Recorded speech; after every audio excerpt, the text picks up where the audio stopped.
سلام خدمت همه دوستان و همراهان عزیز کانال ارساپ.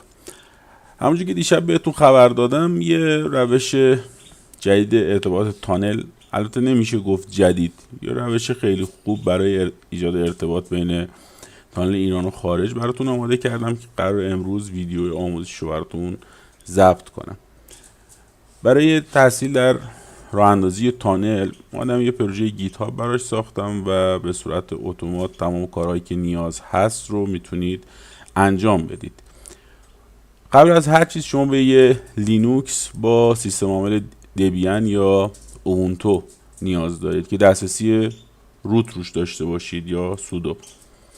یه دامین هم حتما نیاز دارید که باید این رکورد ها رو روش بسازیم. خب من 2 تا سرور آماده کردم که یکی توی ایران هست و یکی خارج توی آلمانه. خب من اینو مثل اینکه قطع شده، دوباره وصل بشم بهش.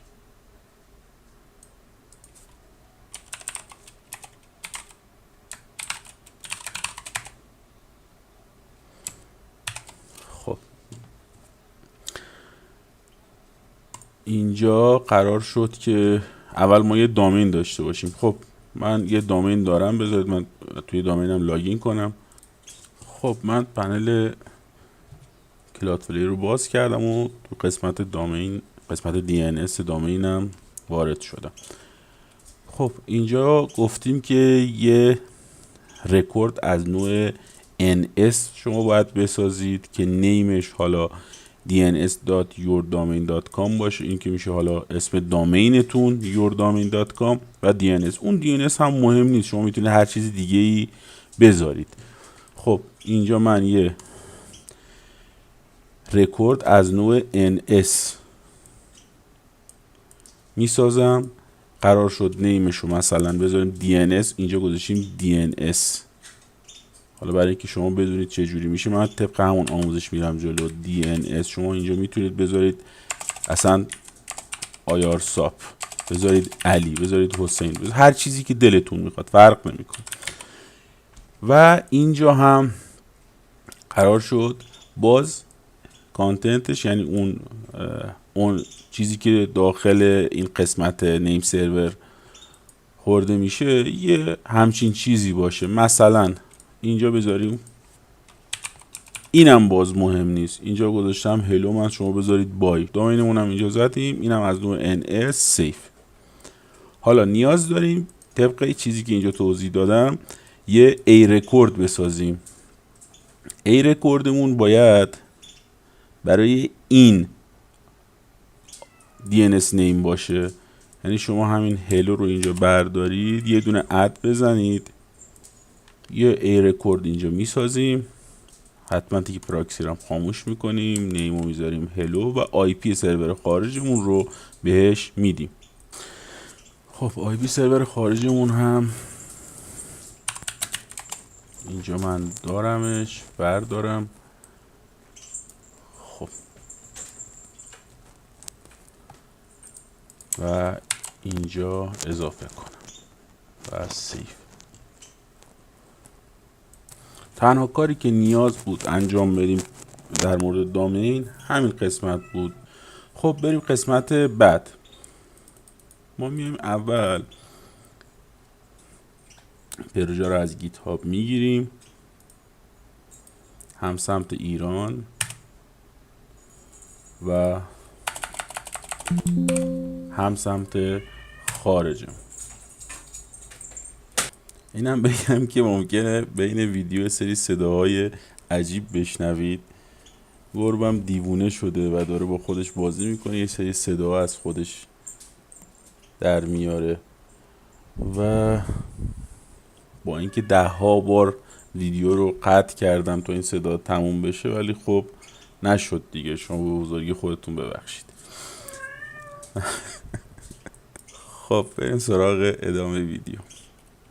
ما توی قسمت دوم باید دسترسی اجرایی بدیم به این فایلی که دانلود کردیم. این از این سمت، اینم از سمت خارج. خب بعد از اونم که دیگه باید اجرا کنیم این فایلی که دانلود کردیم. وقتی که اجرا میشه به این صورت میاد بالا، آی پی شما رو زده، آی پی ورژن 4 و ورژن 6 شما رو زده، چه کشوری هستید و حالا دیتا سنتر رو از این حرفا. اینجا هم که ورژن رو زده، احتمالاً این اسکریپت ورژن های جدیدی هم داشته باشه و آپدیت بشه، چون ممکنه یه سری باگ ها داشته باشه که توی ورژن جدید این باگ ها اصلاح بشه. خب کاری که باید انجام بدیم اینه، ما یه اینستال میزنیم، یک رو انتخاب میکنیم اینستال، از همون میپرسه این کدوم سایت هست. الان ما میخوایم سمت خارجمون سرور باشه، پس اینو میزنیم سرور. میگی که NS آدرست چیه؟ همون NS آدرسی که اینجا من بهتون گفتم. پس این نیمه رو قسمت نیم هر چیزی گذاشتید، این میشه NS آدرستون. یعنی توی پنل کلود پلیر من مثلا این آدرس نیم سرور NS رکوردی که اینجا زدیم این میشه آدرس ما. پس میشه dns.irlisten.ir. خب یه دات هم اینجا داریم، کپی و اینجا اضافه میکنیم. یه تانل پسورد هم ازمون میخواد، یه تانل پسورد وارد کنید. سعی کنید مثلا ادساین شارپ، این کاراکترهایی که به عنوان سیمبل میشناسید رو اضافه نکنید. مثلا من اینجا میذارم IRSOP 1 2 3 و میگه سرور تانل آی پی، یعنی سمت سرور چه آی پی باید بگیره، 10.0.0.1. خب این دیگه میره خود کار، همه کارا رو انجام میده و بهتونم نشون میده که الان این تانله اومده بالا و بدون مشکل آف شده. میبینید یه اینترفیس هم میسازه به نام DNS 0 و این آی پی رو بهش میده. اگه ما اینجا آی پی ای رو بزنیم، آی پی آدرس رو بزنیم، میبینید که DNS هم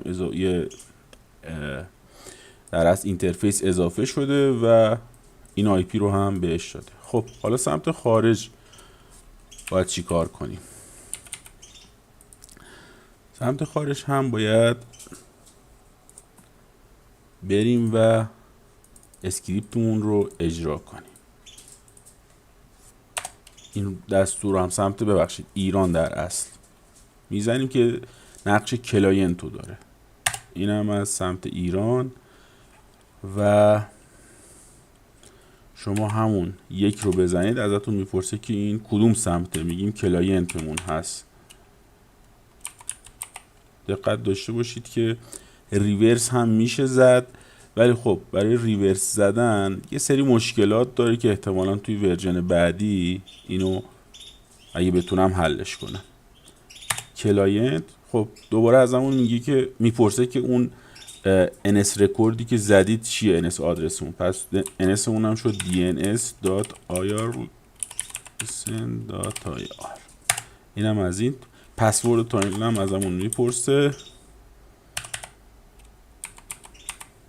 اگه اشتباه نکنم همین رو زدم. این ورم کارهایی که نیاز هست رو انجام میده و منتظر میمونیم فایلایی که نیاز داره نصب کنه و بعد هم تمام.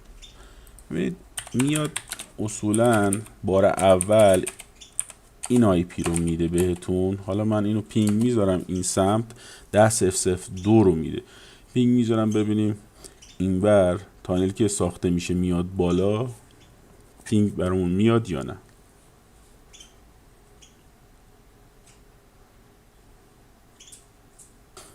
خب پینگ هنوز نیومده. آها خب میخواست ما رو ضایع کنه. آی پی 10.0.0.7 رو داده.